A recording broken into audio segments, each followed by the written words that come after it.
What do you do when you've done all the work, you've put in all the time, you've made the change, and then doubt and fear and old familiar habits creep in? How do you maintain that change that you've made? Tonight, I am joined by mental health therapist Taylor Davis, and we're going to be talking about how to maintain change. Taylor is a mental health professional with a passion for helping individuals overcome anxiety and self-limiting behaviors and belief. She holds a master's degree in clinical rehabilitation counseling from the University of Texas Southern Medical Center and has been counseling clients in private practice for several years. Taylor's expertise lies in guiding individuals to challenge and unlearn self-limiting beliefs that can prevent them from living a fulfilling life. She believes in empowering her clients to take control of their mental health and find joy and satisfaction in their daily lives. Taylor's approach is compassionate and client-centered, providing a safe, supportive environment for her clients to explore their emotions and experiences. And as a guest tonight on Next Level Conversations with your wonderful host, Shantae Kenny, she is going to be giving us some tools and tips on how to maintain change in our life. Taylor, thank you so much for joining me on this evening. You know I'm so excited. Thank you for having me. Hey, So, I've got a feeling we're going to have a lot of the same conversations that we tend to have off screen. So this is going to be fun. well, yeah, I got a feeling it is. So tonight we are talking about how to maintain change when doubts, old habits, even trying times come in. And before we get started, and I will, give a disclaimer if I can. Me myself personally, I'm in a hard time. So we're going to use me as a case study on tonight as we're talking about change and maintaining change and dealing with the beliefs, the doubts, the fears, that desire to go back to familiar when life starts lifing, as I like to call it. Absolutely. So the first thing I want to talk about is one of the things that you said when we were talking off camera is you talked about the journey of change. So can you kind of tell us just a little bit about that? And I know I kind of put you on the spot because I really didn't have you practice for that. But talk about just a little bit the journey of change and some of the things that go into our psychology when we're changing. Okay. When we're changing our behavior, we're changing our situation, we're changing our belief system, different things like that. Wow, that's good. Okay, so I think the first step really is self-inventory. We talk about this all the time, being able to take that step and be like, where are things going wrong? Where's the discrepancy? What is my relationship with change? What does that look like? Mm-hmm. What does it look like in the past? And so what that does is it allows you to be really specific and matter of fact about your desired outcome. A lot of people are like, I want this, I want that, I want change. But if you don't have a very specific desired outcome, then the blueprint is not going to be clear. You're not going to be prepared for the uncertainty, the loss of control, maybe the loss of your identity. There's a lot of things that go into this journey, right? So when you're embarking on change, I think you have to recognize a why. Mm-hmm. We talked about this during the last conversation where it's like, okay, if you want to change a habit, one, be realistic with yourself. It's human nature to go backwards when we're met with distress, doubt, fear, uncertainty, because that's what we're familiar with. Mm-hmm. Like you said, it's like, how do you maintain something when you're backpedaling, mm-hmm. when things get hard? And the reality is, it's human nature. So I think you have to give yourself grace. You have to be realistic with yourself, but then it's time to make an action plan. That's where you call your friend, your coach, your therapist, your people, and you get some support. Right? We have to be real about the fact that we need a push, we need accountability, and change is this daily assignment. If you aren't committed in a relationship, what happens to it? right? Yeah, it tends to kind of float and does its own thing and ultimately end. But let me ask you this, because sometimes it's in this first part we're talking about the journey of change, just instituting change and what it looks like. And I think about my own self and some of the conversations that we've had and how I decided to start changing. When you talk about your why, I looked around and I realized that what life was looking like for me, it just wasn't working. And it was that self-evaluation that you were talking about. Things had to change. And so I embarked on the change journey and did a whole lot of stuff. I mean, I set the deadlines, had the goals, and stayed in it, stayed consistent. You know, that's the whole life of change. And then I made it to, I reached my goal. Right. I did. I reached my goal. And it was very, I mean, I'm a transformed person. No, I'm not going to lie. I'm a transformed person. As I sit here today, I'm not the same person that I was when I started this journey in 2016, when I realized that life was challenging for me and some things had to change. But I went through that whole journey of change. Right. And as I sit here today, going through probably one of the hardest times I've ever had in my life, and I thought that time was hard. Yeah. Okay, so let's just be clear. That was a drop in the bucket for where I am now. I have realized that, and I thought all of those old habits, I thought all of those old thought processes, I thought all of that old stuff was gone. But it has been a shock to me to realize that, you know, in order to stay wherever it is that I want to go, right, that stuff still exists. Right. So I want to talk about how do you stay in it and stay committed to this transformation and every day when I mean, come on now. Right. How much longer do we got to do this change thing? Every day. I just told you, daily assignment. And that's the hard part, right? The first thing I said when you're taking your inventory, what is your relationship with change like? If you're in a relationship with someone, at some point you're seeing that person every day. It's a daily assignment. The small investments, the sowing of the seeds add up, right? So again, you're in a relationship now. You got to commit. You got to stay present. You got to keep trying. And so, again, we go back to I'm in a relationship with who? Change. Well, I don't think change. I don't think I add. I don't the think, moment that you said, I am in a life transition, I am transforming. There's two elements to change. There's temporary change and there's transformation change. And you, my friend, took the next level.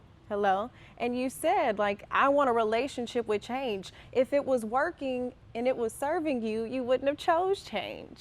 So here we are trying to do the relationship with change. And there's going to be fluctuations. But what I hear is, how do I get myself to get back where I was committed to that transformation, and life was not lifing as hard, right? Well, no, here's my, okay, first of all, I gotta, let's step back, because now I got a real beat. Let's unpack. Because didn't nobody tell me when I decided to transform my life that I was actually getting into a full-blown relationship with quote-unquote change, and nobody told me that you had to show up and hang out with change every single day, and you had to be committed to change, and I mean, all these things you got to do in a relationship. This is the reason why I don't even like, relationships that well, but nobody gave you that information, because you get to it's work. You get to that point, like I told you, you get to that point of transformation, and then you want to coast. How do you keep from coasting? I mean, like, when do you get to rest? There should be a ratio. I mean, you have to have some balance. We talked about this last time. If we could just stay in one gear always, then fine, but that's just not the human response to things. It's okay to chill. It's okay to rest. It's okay to be. It's okay to do nothing sometimes. I live my life on like a 2-to-1 ratio. I give myself 2 days to either feel good or bad and 1 day to regroup, whatever that looks like. That's interesting. And Okay. so, different rules for different people, but I think you have to find what works for you. I am your friend. I know you. You are never satisfied with just coasting.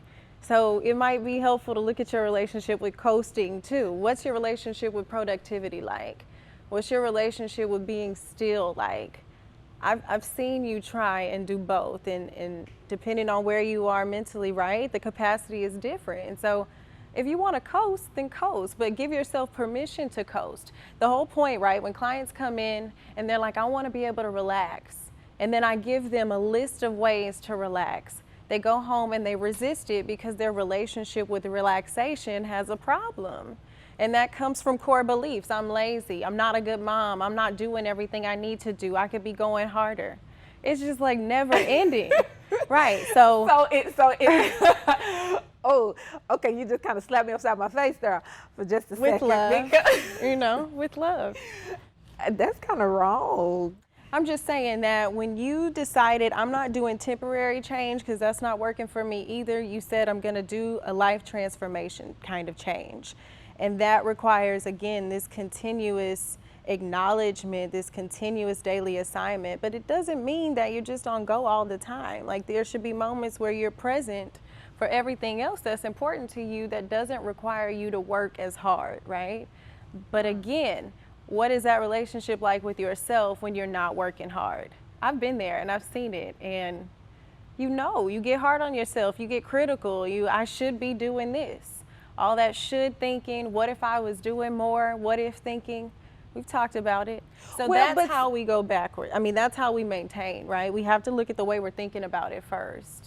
Go ahead. So how do you get out of, because it's so easy to get into a coasting, because that's familiar, in my opinion.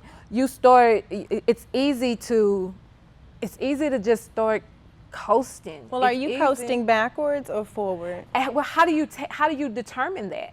That's the self-inventory. Only you know what habits you have that are harmful or helpful. You know first when something is not good for you. You know first when something's going well for you. What did I tell you last time? I said, when we have a habit that we're proud of, we call somebody. Man, I done lost the weight. I'm with this new person. They're really amazing. I'm going to church. Whatever it is. But when we have habits that we aren't proud of, we call our best friend. We call God. We call people. We call our therapist. We aren't shouting that on, well, I hope we aren't shouting that on Facebook, but But you get my point, right? So like, you have to, again, you just said it. Coast to me seems unhelpful. You essentially just said that. That's a belief. That's an opinion. So if you reframed your thinking in a growth mindset kind of way of, yeah, I'm going to have some failure sometimes, some plateau, some unmotivated times where I'm distracted, and be able to still go, okay, but I see a blueprint forward, right? That's where the support comes into play. That's where self-assessment comes into play. But self-discipline, I told you, self-discipline is really sexy once you get into a relationship with her too, right? But you have to kind of make a conscious effort. Change is not just hanging out and nagging us. Like, we have to make a decision to kind of reach for that, even in trying times. But it just looks different. It means leaning on people, asking for help, acknowledging your capacity is different right now. I hope you're really hearing me. Acknowledging that your capacity is different right now. And it's okay to have moments where you just don't have it together. See, because you're going to regroup. The growth mindset isn't, I'm just going to keep growing. It's, I know I'm going to fail, I'm going to be discouraged, I'm going to be unmotivated, but I've got a coach, I've got a friend, I've got God, I've got my therapist, I've got my routine. That's a big piece of it, right? When everything feels dismantled, like, anchor yourself back in the routine that you established when you had the why, when you had the drive. That's where I keep trying to, I don't keep trying, that's where I keep going back to. Okay. But I will admit, the old routine or the routine you established in your changed space? I am intentional right now about maintaining the routine that I have established in my change space. Okay. I saw you this morning too. Yeah, you did. You saw me at the gym this morning. Yes. It's not easy. No. Yeah. I will admit what once wasn't a struggle, you know, once I completely got into this space of change, right now is a real struggle just to show up. I know. For real, it's a real struggle to be present I know. in life right now. Yeah. Okay. So you said you wanted to feel your feelings. Well, I changed my mind. This is an opportunity. I changed my mind. Stop running. It's folks on this show that don't know it. Okay. But vulnerability is what got you on this couch. Being vulnerable and being transparent that, look, showing up was hard today, but I can do hard things. I'm right here. But see, that's my thing. That's my thing with that's my problem with change. And I think I may be a little upset with change. Okay. Because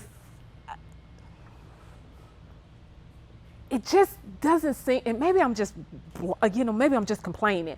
It just doesn't seem like it should always be such an effort. At some point, it seems like it should get easy, even when you've done, when you've done the work and it just seems like it should get easy at some point to just maintain. Right now. Why do you think right now, with all the things that you are going through off of this couch, why is right now when it should be easy? Like, make that make sense. Because I've been doing this for a long time, and everything else is hard. So change, my change. Think about how rational that sounds. Right now, everything in my life is hard, uncertain, discomforting, but I should be able to coast extra hard right now. Like, think about that. It seems like you should be able to. I feel like you should be able to. Why? Or I feel like I should be able to. I should be. I feel like I'm telling you that bad person is on one shoulder and that good person is on. And the inner critic right now has got you all ruffled. You should be doing this and you should be doing that and you should be somewhere else right now, right? But you are exactly where you need to be, clearly getting the reinforcement that you need. There are so many people right now. I know, and I don't want to know. There are so many people right now that are leaning in right now to their discomfort, and they're showing up today because of your leadership, your word, your guidance, your mentorship, my brain, and our friendship, right? And so you have already poured the seed so forward already. Like, give yourself a break sometimes. It's okay. I should. I'm never satisfied. But Taylor, to give myself, and I give myself grace, or I work really hard to give myself grace. But this is my thing. It feels like to stay right, to maintain, to continue to be present is one thing, and it's easy to do. It is. It's not easy to do, but it's a thing that I'm doing. But I'm sitting here like, I'm working hard to keep from, let me just give you an example. When I left the hospital last Friday, I think it is, last Friday, I was just in a space. I remember you left at 8 o'clock, right? From the gym? No. Oh, that was the day you didn't get to come. Yeah, that was the day I did not get to. Well, you know what? Maybe that's what it was. I did not get to go to the gym. I was at the hospital all day long. And I was at the hospital Friday night. It was getting late. And I was like, okay, I'm going to go hang out with the Maddens tonight. And I'm going to get me a glass of wine. And I'm going to just chill because I need to be surrounded, and I need to just walk, I just need to swallow all of this that I'm feeling, and I want to drown it in alcohol, right? I want to drown it in a glass of wine, and I'm just going to go chill with the Maddens on tonight. And really, that's no problem. That's really and truly no problem. However, at the beginning of this year, God put me on a fast. No alcohol. Because what I didn't realize that I had been even casually drinking just a little bit too much. Right. And so he did a check of me, and at the beginning of this year, he was like, for the next year, you're not touching, don't touch anything. So I've been on a no alcohol, no casual drinks, no lemon drops, because that's what I love, all of that different types of stuff, none of that. And so this has also been the most challenging year of my existence thus far. And so I told God, I was like, now you picked a very great time to put me on a no alcohol fast. And and so in February, when or January, when it seems like everything just started I realized then how dependent upon taking a drink just to relax and just to chill I was in. I hadn't noticed it. You know what I'm saying? But God knew, and he knew that this is where I was going to be at today. So I'm on my fast, but I got that voice that's sitting right here I'm like, you know what? Yeah. You deserve to just chill and just coast and just relax and just do your thing. Keep coming. Yeah, I mean, I'm just telling you, that's what that little voice on the shoulder was hitting me That's with. your cognitive pattern, right? We'll talk about that later. But. Oh Lord. And so that Friday night, I was like, okay, I'm just gonna go, and I'm going to the Maddens. I'm gonna hang out with my peoples, and I'm gonna be engulfed. I'm gonna drink me a glass of wine, and I'm just gonna sit and cry, and I'm just gonna deal with all the stuff that I got to deal with. And I mean, I couldn't get not one person to come to the hospital and relieve me so that I could go and get your wine. And the reality is that now I realize I am craving it, and I'm like, why in the world? I really thought that I was past all of this type of stuff. But the why is the neurological response. We talk about this. The brain has an appetite, and it craves different things just like we do, right? It craves what's familiar. It craves what it's had, right? There's equations, neurotransmitters, and all kind of stuff happening up there when we continue to engage in patterns. And we are creatures of habits, whether good or bad. We have cycles, we have tendencies to loop, right? And it's easy when your body and your brain feels threatened by anything, perceived threat, real threat, it doesn't matter. It wants to travel back to its old appetite. Yeah, can you stop that? How do I stop that? Make it stop. Okay, awareness. I see I'm doing it. Right? I want to stop, so now I'm going to make a choice. That's more work. Why can't it? Is there a pill or something we could take? Possibly, but you're also going to have to add in some work to the equation. Hope my clients are listening. No, literally. I mean, we aren't just robots. We can't, like I told you, just hang out in a gear. Life is happening. Feelings are coming. We're a feeling-based people. Why on earth would all of our behaviors make sense? Right? So instead of why, how about just reestablishing a why, right? Instead of trying to reason and ration with poor behavior and poor experiences and poor thinking and poor habits, Shantae, you have not yet to say, I don't know what I'm doing wrong, because you know exactly what the problem is. So you have to use self-awareness. What's the problem? And capitalize on it. You just said, I revert back to my old behaviors. I revert back to old patterns. How do I stop doing that? You find your people, you anchor yourself in self-discipline, you get your routine back in place, you be real with yourself, and you make an action plan, and you find someone to hold you accountable. And then you give yourself the grace, which I know you hate grace, but hear me out. I don't hate grace. I love grace, especially for other folks. I don't give Hello. myself enough, Right, but okay. I love You grace. Okay, so part of grace is, okay, like I'm gonna be realistic. I'm gonna choose something that feels digestible for where I am right now. I tell people all day, meet yourself where you are, not where you were, not when you were like really in your zone, but just right where you are. That's the only thing that makes sense. And then you chunk it. You chunk it just like you did before. Your capacity, like you said, should be higher right now, right? than where you were before all of this transformation. But you also need to recognize that your reality right now is not the same. You right now are being really adaptable and flexible. You're suppressing a lot. You're trying to stay focused on all these other things. So every time you do that, right, all these I noticed defense I noticed mechanisms, that small it's jug just in there. shrinking. It's not a jug. I love you. Respectfully. But every time you are in that should frame of mind, when you feel like, man, I'm defeated right now, I'm not doing enough, why, that tolerance keeps shortening. The capacity is no longer there. But that doesn't mean that you can't get back there. But you got to re-anchor, you got to get focused, and you have to just be realistic. I told you earlier, I think you need coping skills right now instead of just shoving everything down and then saying that you want to feel it. Notice that contradictory, right? When people come into session, they're like, I'm here, but I want this. And so the whole session becomes, or our treatment in general becomes about finding the discrepancy. Where's the incongruence between what you're doing and your desired outcome, or how you're thinking and how you're feeling and your desired outcome? A to B, you know where it is, but it's a series of steps. But I mean, you have to define what that looks like, what that feels like, and what's going to work for you. Because I could say right now, okay, I'm going to make you a plan and you do it for the next 2 weeks and I think you'll feel much better.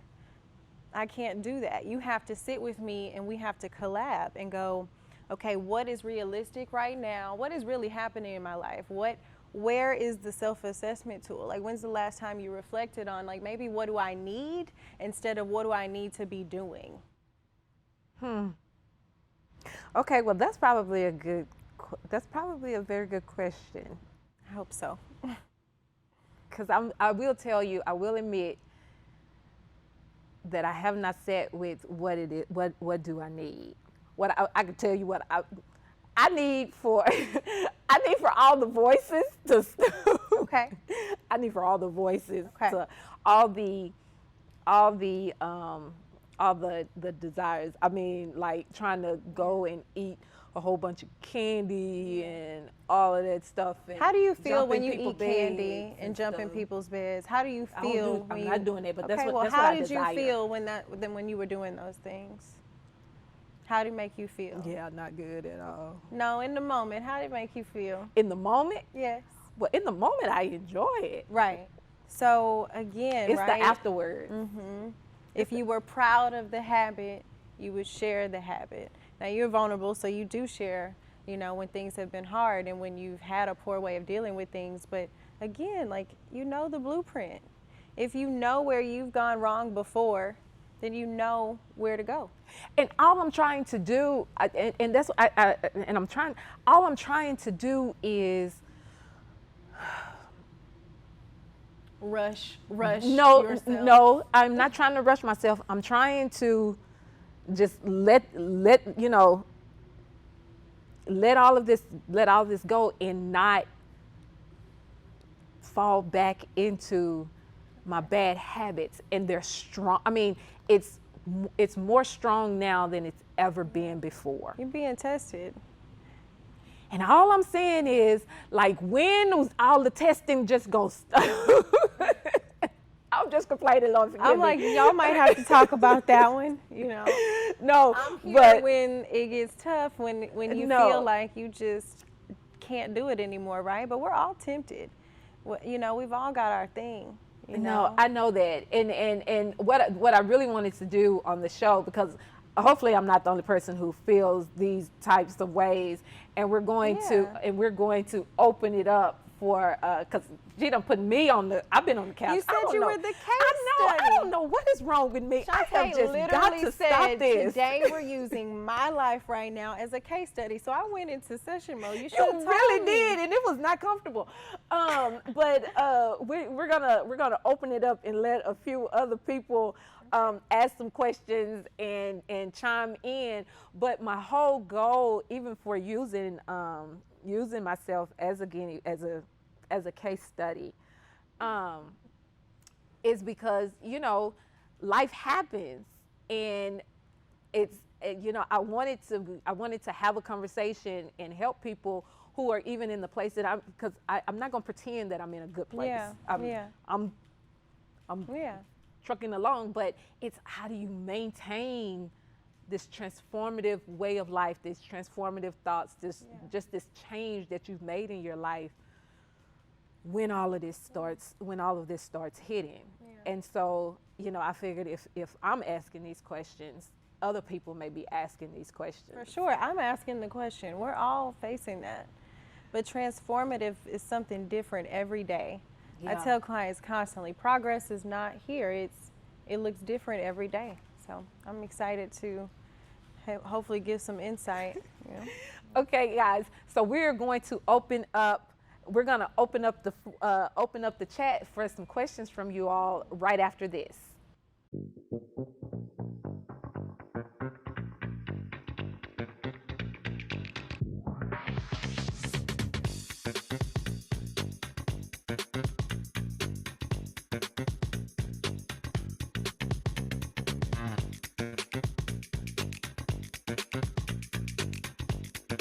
I created Next Level to help women ready to cross that bridge, get a vision of themselves, and take action to be who they know they want to be. What we do is we equip women with the tools they need to navigate their journey. You'll hear from and engage with others that have successfully managed challenging situations. You will get help from people who are willing to help you turn your dream into reality. So you are never alone. Can you imagine getting support from women that you look up to? You can look back and realize that you went from a chaotic state of existing to a balanced life worth living. You are next level.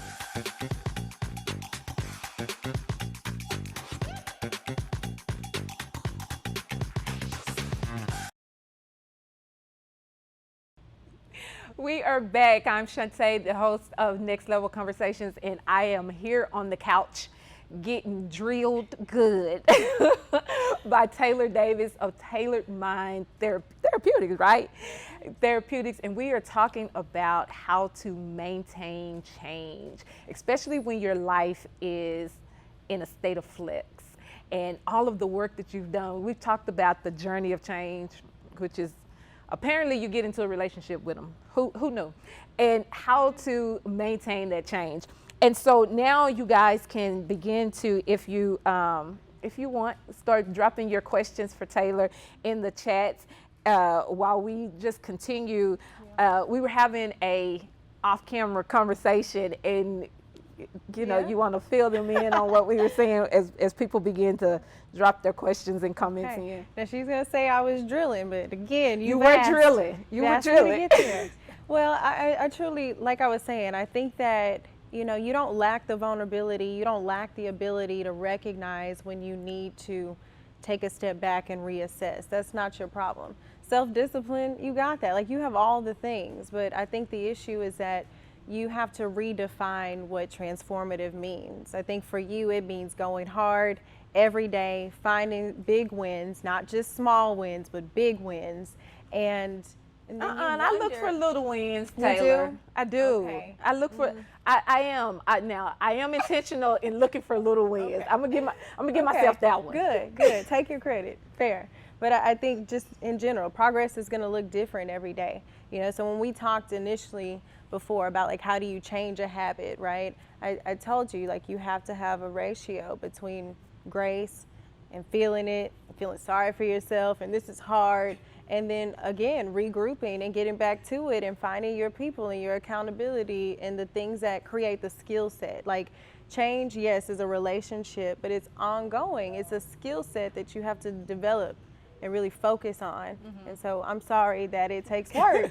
But it's okay to just, like, you shouldn't be chasing change either. Like, find satisfaction, like you said, in where you are, the journey itself. Like, the growth mindset is really about being okay when growth is gradual, when it's slow, when it's boring, when it's lacking gratification, and being okay with it because you know that it's accumulating, it's adding up to something. So it doesn't always have to be every day I'm chasing change and chasing better. It's okay to coast. I don't know if it. Hold on. I don't know if it's. I don't know if I would call it chasing change.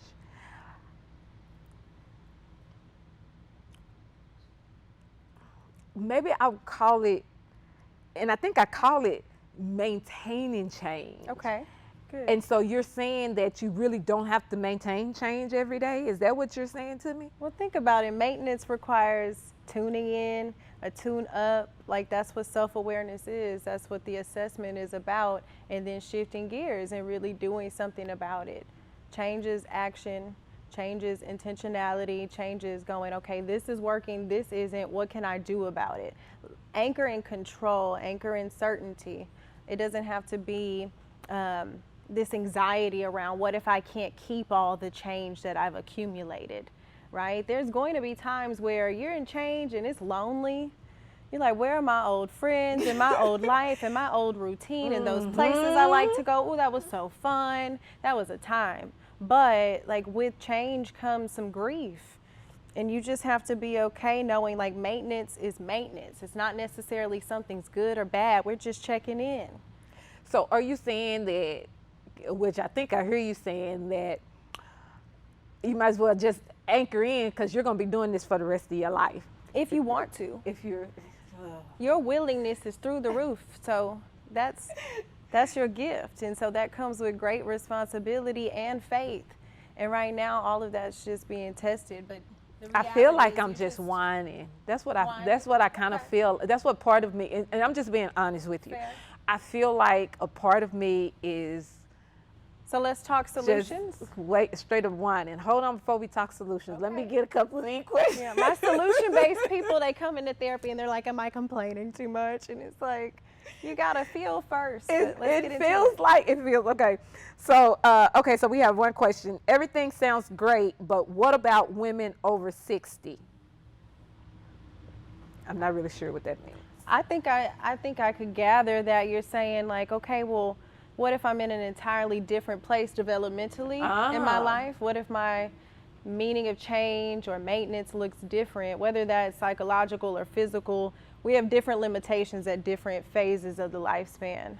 Okay. So I think at 60, right, that again is kind of subjective these days. That depends on your habits, your lifestyle, the way you think, the family you have, the relationships you have. But it doesn't change being able to find your capacity, find your limitations, and do that assessment the same way anybody else at any age would, and decide, okay, what's my action plan? What feels digestible? What does change mean? How do I relate to change? And just be prepared for that. I think we just have to prepare for resistance. We don't always want to be better. We don't always want to do what feels good or healthy. So That's I good. think we just have to prepare for it. Preparation and readiness, two different things. You got to be ready for those times where things are going off track, but you can at least be prepared for it. And to me, maintenance is a precautionary, it's preparation, and that's the same way we apply it to our daily lives. And it's just one chunk at a time. Okay, let me say what I think I just heard you say. Okay. Be prepared for whatever that comes in life. You go through you go through a daily maintenance check, and maintaining your self-awareness, maintaining where you are, what you're thinking, how you're feeling, what's serving you, what's not, helps you to be prepared, and probably even prepared when the situation comes, such that you can be ready to answer it. I want to add to that, yes, that's absolutely it. But I feel like a lot of people, and myself included, sometimes I'm like, okay, well, how you do that? Well, right? yeah, because I was just about to ask. Right. So how you do that? And I think that it's a number of ways, but like in session, for example, we do a lot of CBT, cognitive behavior therapy. And so you're focused on, again, the way you're thinking, what are those belief systems and how do they make you feel? How do they make you behave? What are the outcomes of that behavior? And are you happy with the cycle that you're seeing? And so I tell people, get very comfortable with the concept of a triangle. This triangular relationship, right, between the way you think, the way you feel, and the way you behave. And it's just a constant cycle. So if we are in this constant cycle, then we get in these behavior loops, these thought loops, these feeling loops, and we're coping the same way. So maintenance means going, my triangle doesn't look good today. Let me see if I can change the way I'm thinking. We know changing the way we feel is difficult. We know changing a behavior takes forever. So I always encourage people, look at the way you're thinking. First question is, what's your relationship with something, right? Because that's how are you thinking about it? How are you engaging in the situation? Are you in a changed mindset?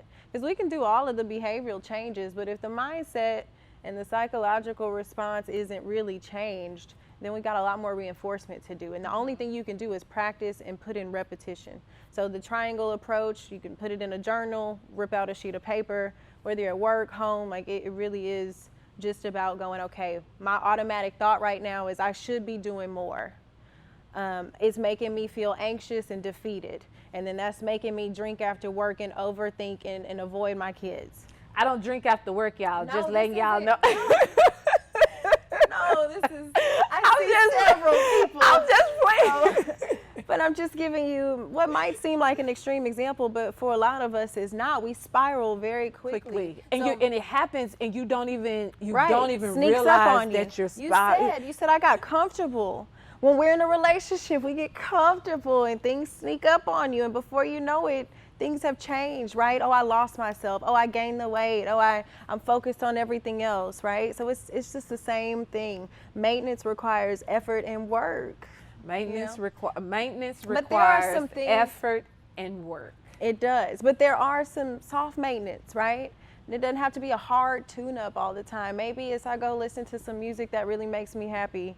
Maybe it's I go out with a friend and we just hang out at the house and watch a movie sometimes. Like you have to just kind of find a balance because maintenance, again, isn't always going to be this linear, gradual thing or, upward thing. It is gradual and sometimes it's just here.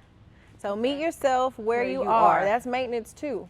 And maybe some mindfulness wouldn't hurt. Like when's the last time we just turned everything off and just sat there? I know that sometimes for us, especially if you're an anxious person like me, like quiet time is, it creates all these negative feelings and beliefs and it sneaks up on you. And so you just have to, again, maybe your quiet time is 5 minutes. That's all you can do without your phone, your TV, interaction, music. I mean, nothing. Right? Readjusting your nervous system so that every time you're in this threatened space, you don't always feel that threat that you have to go backwards and cope with your old habits. It's okay to be threatened because that's what life is. It's full of perceived threat and real threat, but that doesn't mean we have to jump backwards. So maintenance is going, I know what's wrong, I found the problem, and I'm gonna go get it fixed. Okay, I can work with that. Okay. I can work with that. Okay, let me get a couple of these questions because they've been dropping questions. Yay. What should Shantae, I can't even say my name. What should Shantae have done when she wanted to go to the Maddens but fought it? Did you fight it or were you just unable to because of the scheduling at the hospital? Well, if the scheduling at the hospital had worked out, I'm telling you, I would have broke my fast. Right. But then I would have felt bad about breaking my Okay. fast, and I'm glad that I didn't break my fast. Okay. And so I did not go, even though the desire to go was so strong. Like you said, I was being tested. And so I did not go. And I knew that and I'm just to say this again, and this week I'm going to work on this word should. I knew that I shouldn't go. I wanted to go, and I was giving myself the destructive part of me, or the whatever part of me, I ain't gonna say disobedient, but the rebellious part of me was giving myself permission. Just break your fast, girl, and gone and to the Madden's house and drink. Yeah. That's what I was. And ultimately, only you can decide if that one decision was going to completely dismantle the progress you had made. We don't get to say, oh, you shouldn't have ever gone, right? Or you could have just for that one time and it would have been fine. Only you really know that. We are the first people to know our limitations, our weak and blind spots, and in the areas where we actually have the capacity to choose resilience and perseverance and make a conscious effort to switch gears. So I guess to answer that point, like a healthy distraction, if it had worked out and you still didn't want to make that decision, we got to be real about impulse control. right? And so calling a friend, man, I'm in this space right now and I really want to go grab that drink, but I know, it's not aligned with my desired outcome. So again, if you have a daily action plan, that means visually or mentally on your tablet, on your phone, you told your mama about it, whoever, you need some accountability. They know your desired outcome, and the goal of having support and asking for help or coming and getting professional help is that you are anchoring yourself in support for when you're weak. And That's you have good. to. You have to. That's good. Thanks. That's good. That's real good. Okay. If you feel the weight of change oversees the positive outcome, how do you acknowledge to keep going? If you feel the weight of change, Oversees the positive outcome, Okay. how do you acknowledge to keep going? I think that your thoughts and your feelings aren't facts, and we have to very much so learn that. Because if I always think that, right, like it's pain now or pain later. If whatever it was working for you and it was serving you well, you wouldn't have embarked on the journey to begin with. And Yeah. that's where, again, where's the accountability? Where is the reminder? You have to prepare for these moments of doubt and fear, because that's what's happening. It's not that you are just so weak you can't make the better decision. Your thoughts and your feelings are winning right now. Man, it's just easier to go and have that drink. Forget the gym in the morning. You don't have to go to church tomorrow. Whatever it is, this is going to make you feel better right now. Yeah. So again, the difference between temporary change and life transformation change, right? One really requires a little bit more grit, a little bit more realness with self, but really just, again, you got to anchor and support. Like, I should be able, when I am this close to making what feels like to me a poor decision, being able to call someone or do something and have a plan. So it's kind of like in session, we call it a coping plan. When I get to feeling blank, I'm going to blank. When I start to think blank, I'm going to do blank. And you're saying put it into play ahead of time. Absolutely. For what it is. Prepare for your weak moments, prepare for lack of discipline, Yeah. motivation, self-will. And you know what? And we were talking about this. That's one of the reasons why I make sure I have my set appointment in the gym, and I've had it for a very long time. Even though I reached my desired goal, I keep Yeah. it going so that when I have moments like this, like I've been having, I have that thing anchored right there in place, and it Right. helps me. It really does help me. Yeah. And it's already there. So there's no Right. thought about it. Right. This is where I have to be, and that's also my accountability. And that's people, places, things, activities. Like, we have to, again, that's again where it's not just self-inventory of what's the problem. It's what do I respond well to? What motivates me? What matters to me? So part of change is it has to align not just with the desired outcome, because sometimes that doesn't feel worth it, but what are your values, your beliefs? What's important to you? There's something else that you can try and anchor into. That's good. Yeah. That's good. Okay. How important do you feel a therapist is to a person struggling with anxiety this day and age? Just body chills instantly. As a person with anxiety and an anxiety therapist, I think I tell people, like, I'm almost worried if we aren't in a state of worry to some Yeah. degree, but I think that we have to recognize anxiety isn't a concept where you can just ball it up and throw it in the trash, right? Again, we go back to daily assignments to challenge my thinking, challenge the way that I'm worrying, and how likely are these things to happen, keeping some logic in my thinking. When we operate out of fear, we aren't thinking straight, there's no rationale, there's just panic, fear, doubt, and uncertainty, right? And so I think in this day and age, I don't know that therapy is necessarily always the right fit for everybody, right? But I think that it's a good starting place for a lot of people. Specifically, if you struggle to even identify anxiety, then your ability to manage it is going to be pretty poor, and you feel like your life is out of control. So I tell people, like, therapy can be a want and a need, but either way you have to kind of be ready for it and make a conscious decision. I want to be here, and there's at least a sprinkle of willingness. I don't ask people to come in with complete buy-in either, but I do think, yes, in this day and age, if you have anxiety and you don't know where to start, therapy is a good place. What does my anxiety look like? What are my triggers? How do I tend to respond to it? And am I okay with that? You know? And then we get to doing the work, which is getting you a new coping plan. It's that work. Okay. Taylor, I'm sure you carry a lot because of your job. Do you have a person to release to, or do you just use the steps you give others? A little bit of both. D, all of the above, and sometimes none of it's going to release it. But I think that, you know, I look at it differently. Again, I shift my perspective. Yeah, there are days where it's heavy and it's a lot, or I'm crying on the way home because of the amount of empathy that's happening there.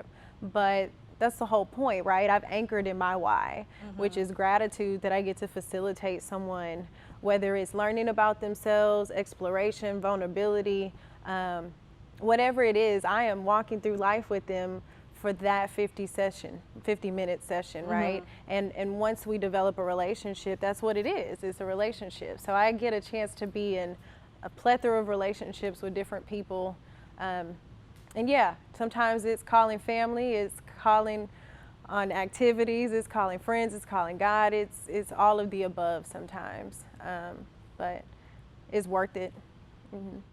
Do you find it hard hold on. And to that point too, yes, I use the strategies. I tell people I go to therapy as well. I walk it like I talk it. My triangles are in the journal. I'm going to the gym every morning. I'm doing things that are hard, but I'm crying sometimes too. So, you know, change and healing and growth is super uncomfortable, and I hate it sometimes. Okay, that's all I'm saying. We can hate it. That's all I'm saying. But we gotta have the ratio. So my 2 to 1 is why it's a reason why I live my life in that ratio. I'm not perfect, you know, and I would be irrational and unrealistic of me to think that I can just carry and carry and carry and carry. But again, I've anchored in friends and families and routines and habits, and it takes trial and error. You know, I feel like people think, okay, I got a game plan, it's gonna work, and everything's gonna be fine, but it's just not that pretty. Well, I mean, you talk to a person who loves a game plan. We do. We're plan-oriented people. You know, but you cannot over-accommodate and over-plan life. Sometimes you just have to be flexible with the flow and just adapt. Yeah. You know. Yeah. As a therapist, and you've seen a lot of people, a lot of situations. What do you think people struggle the most with in change and maintaining change? I think not really preparing for when you aren't getting results, when the desired outcome is just kind of sprinkling away. Those moments where unforeseen circumstances in life happen and you weren't ready for it, right? So when we're in a blind spot, I think we just tend to panic instead of problem solving, and we spiral, you know? So I think lack of preparation, but again, right, we can only prepare to a certain degree. Yeah. So part of it is just, you know, when you stumble and you lose meaning or you lose focus, like, we just don't forgive ourselves. If we would just accept, acknowledge, reassess, and then forgive ourselves for real, instead of the shoulds and the what ifs and man, I'm nots, and just spiraling in the anxious thought pattern. I don't know if y'all can see my face, but I have this feeling that she is really, really, really talking to me, okay? We on the couch. You invited me to the couch. On the couch. I am never, ever, ever doing that again. Oh, I hope it's not true, but this is just really what it looks like, and there should be some reward, there should be some gratification, but it starts here. Like, we've got to validate ourselves. The self-talk has to be positive, and we've got to just keep going sometimes. Yeah. And I do, and I've been reminded. Well, I'm not gonna lie. I haven't been having enough energy to remind myself to give myself grace. I've just been going.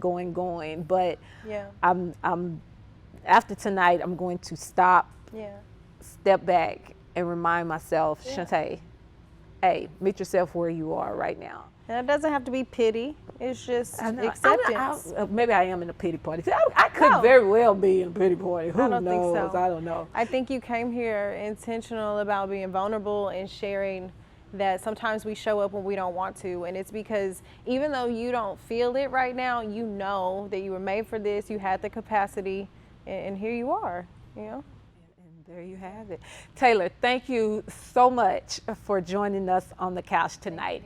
If you guys have enjoyed Taylor and you want to connect with her, you can do so and I think we have it, but why don't you tell them how they can connect with you real quick? Yeah, absolutely. You can email directly at info@tailoredmind.com, or you can find me on Instagram and TikTok at Tailored Mind Therapeutics. And there you have it. I want to thank all of you for taking the time to sit and join us for this conversation on this couch tonight. It has been very, very, very therapeutic, and I thank God for it. I want to remind you, if you are not following us, to follow us, nextlevel.org. Make sure you go and download the magazine and catch our YouTube, subscribe to our YouTube channel as we release new episodes every week. And just, follow us on social media. Whatever, every social media handle we have, just follow us, Next Level Conversations. Join us every Wednesday night here. I want to thank all of our new viewers on tonight. And I want to remind you, if you have a business, we do spotlight businesses every week. If you have a business and you would like to be spotlighted, please send your information, your contact information to us at 12801 North Central Expressway, Suite 140, Dallas, Texas, 75243, and you can also email us. Finally, before we go, if you enjoyed tonight's conversation and you were blessed by something, go and tell a friend. Tell somebody. Share what we have learned here on tonight. Until next week, I want to let you know that I thank you and I love you, and be blessed.